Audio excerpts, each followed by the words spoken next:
El 20 de junio de 1973, Perón llega definitivamente al país a consolidar el ordenamiento institucional y el programa económico puesto en marcha por el ministro Gerba.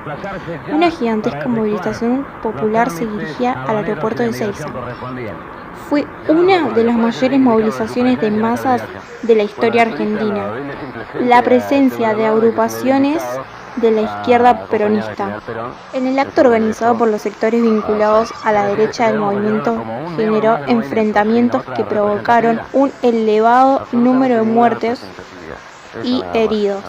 Los sectores más conservadores no estaban dispuestos a compartir espacios de poder con los más radicalizados. Los acusaban de infiltrados marxistas frente a la Patria Socialista. Se organizaron los grupos conservadores de la Patria Peronista. El ministro de Bienestar Social y sector privado de Perón, José López Rega, a quien apodaron el Brujo, era la figura del ala derecha del movimiento. El primer discurso de Perón apenas llegó al país.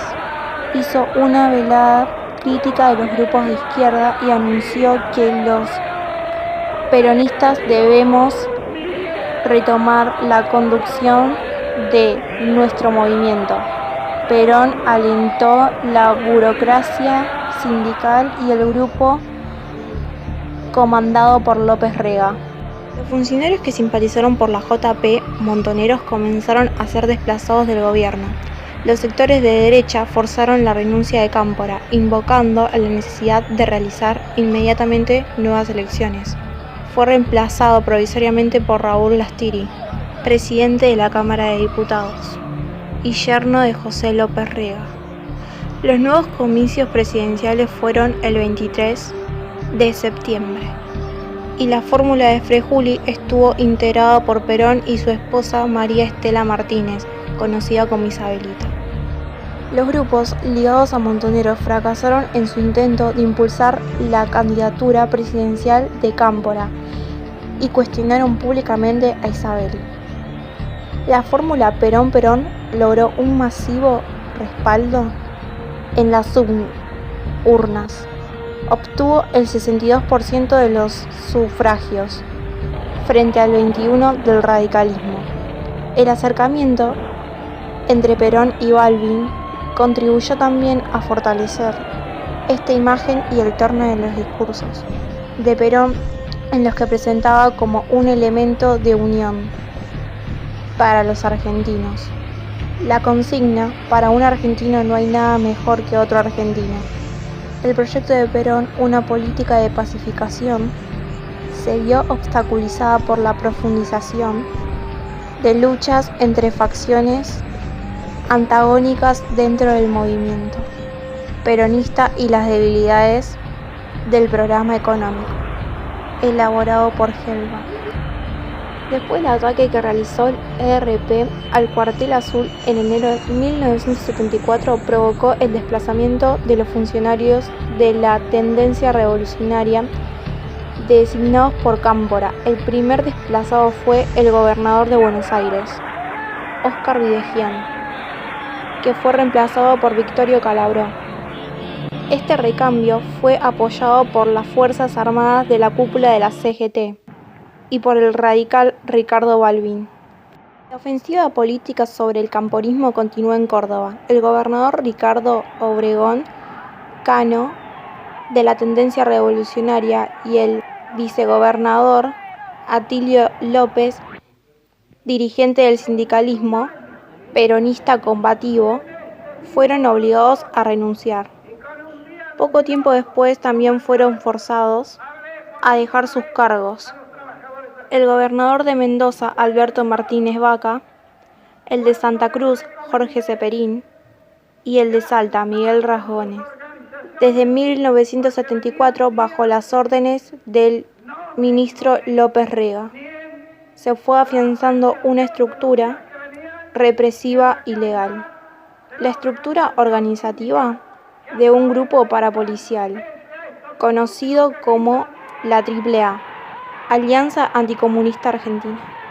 Se repitieron los asesinatos y atentados contra militares políticos partidarios y medios de prensa de sectores de izquierda. La AAA cometió los asesinatos de 5 dirigentes de corporativas agrarias en Córdoba: la dirigente Alberto Chegolán y del sacerdote villero Carlos Mujica, que organizaba su acción pastoral en la villa de Retiro de la capital federal.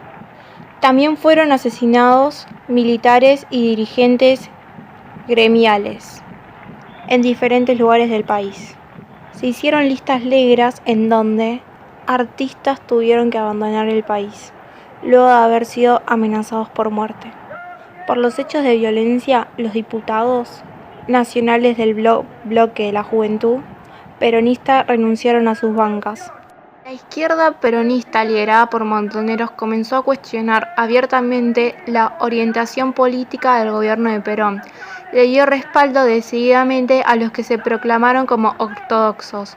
El punto culminante de este proceso fue la ruptura pública entre Perón y los grupos de la Juventud Peronista, vinculados con la organización Montoneros.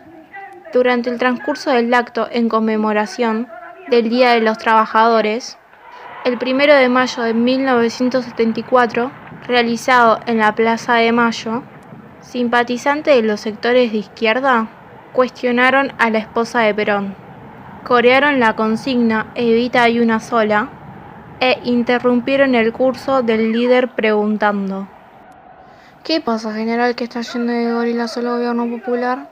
La reacción de Perón, que señaló a los jóvenes como esos estúpidos que gritan, y alabó la lealtad de los viejos sindicalistas, sabios y prudentes. Esto provocó la retirada de las columnas de manifestantes que se identificaban como montoneros. Este acontecimiento reveló las dificultades de Perón para mantener su liderazgo. Había producido una división ideológica. Los sectores no juveniles demostraron su importancia como actores políticos y sus deseos de disputarle al propio Perón la dirección política del movimiento. El 1 de julio Perón falleció. Su muerte aceleró el proceso de deterioro político del gobierno. La ausencia del líder llevó a un primer plano la lucha social y el afrontamiento violento entre las facciones antagónicas del peronismo. La vicepresidenta María Estela Martínez asumió la presidencia y se acentuó el proceso de derechización del gobierno.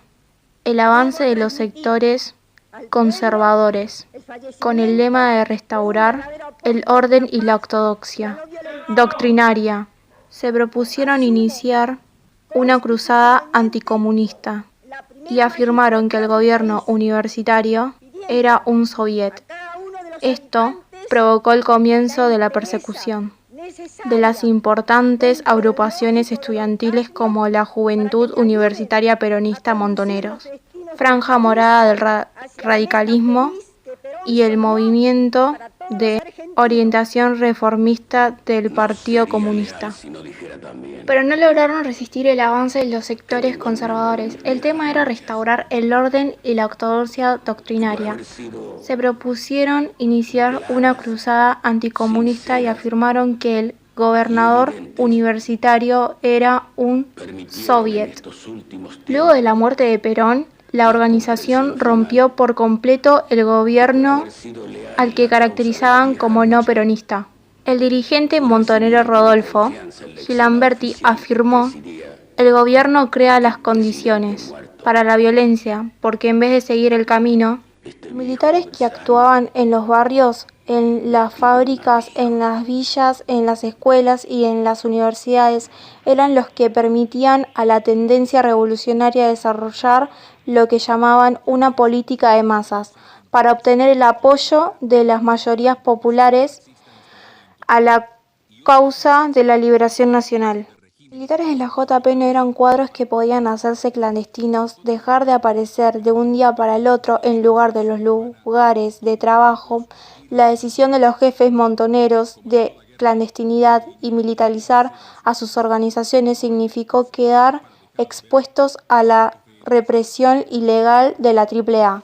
Montoneros retomó activamente la lucha armada y se sucedieron los asesinatos de Arturo Monroy, el dueño del diario El Día de la Plata, David Classi-Sherwood, el secuestro de los empresarios Juan y George Brom, dueño del Bungibor, por cuyo rescate Montoneros obtuvo $60 millones. En 1975, las presiones militares fueron cada vez más intensas.